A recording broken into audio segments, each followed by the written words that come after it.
What is exciting and amazing about this place is that people and visitors doesn't come to Yemen to see monuments.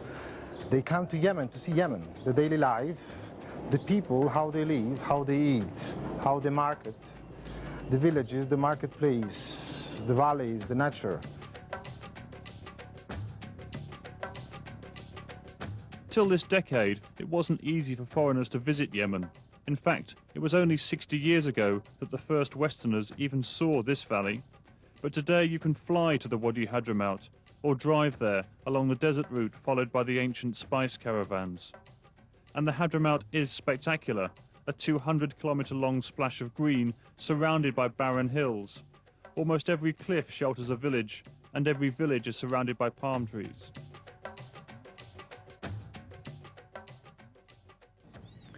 The most spectacular town in the Hadramaut Valley has to be Shibam. With 500 mud-built skyscrapers inside its walls, it's no wonder it's become known as the Manhattan of the desert. Inside, daily life continues, remarkably undisturbed by the jeep loads of tourists. A walk in the maze of streets reveals beautiful details around every corner. But beauty can be found almost everywhere in Yemen. The country's been isolated for so long that traditional ways of life have been preserved. Farmers still toil on the terraced hillsides, and their labours make Yemen stunningly green. Above them stand hilltop castles, and down below, villages cling to the slopes.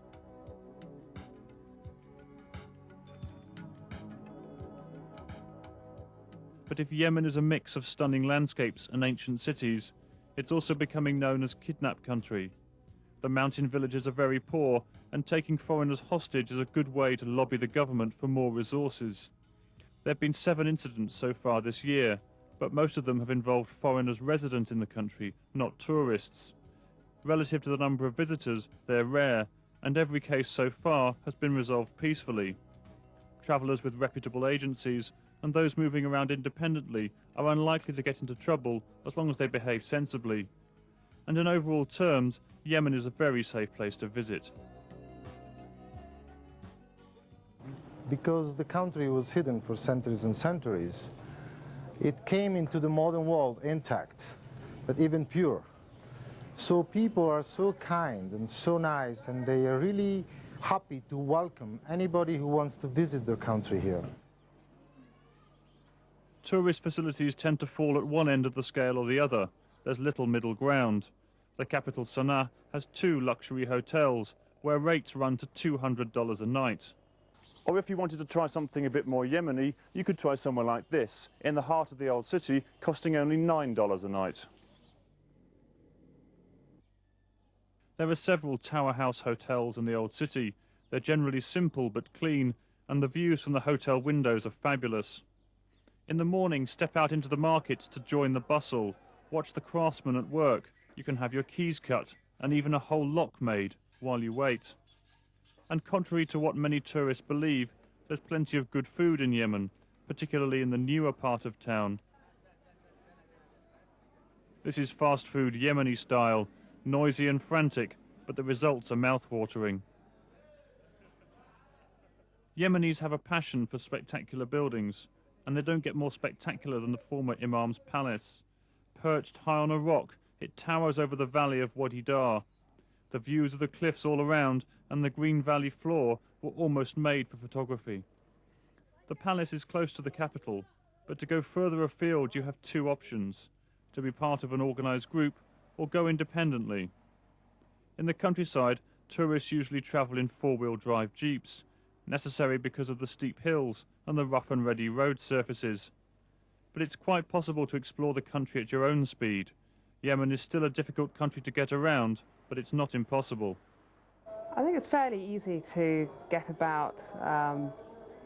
It really helps though if you've got some basic Arabic. Otherwise, you just spend more time maybe having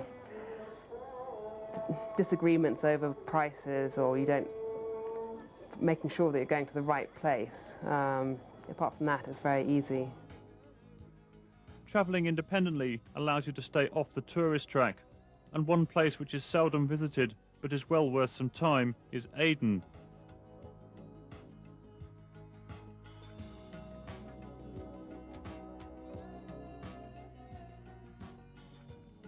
It has some of the best beaches in the country, and the legacies of the British imperial past here are still charming. The Crescent was built in 1928, the first purpose-built hotel in Yemen. It's been recently renovated, so once again it's possible to enjoy some colonial style in Aden.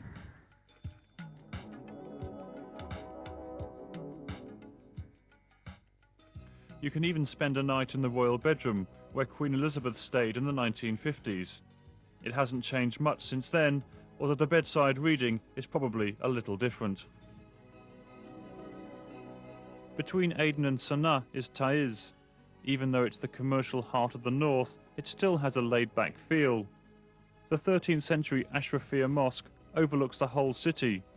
It has a beautiful setting, but the real treat is the interior.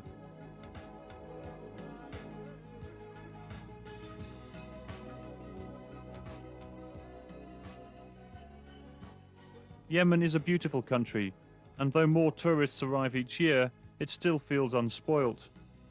There are of course some risks involved in travelling around, but that's true of every part of the world, even developed resorts.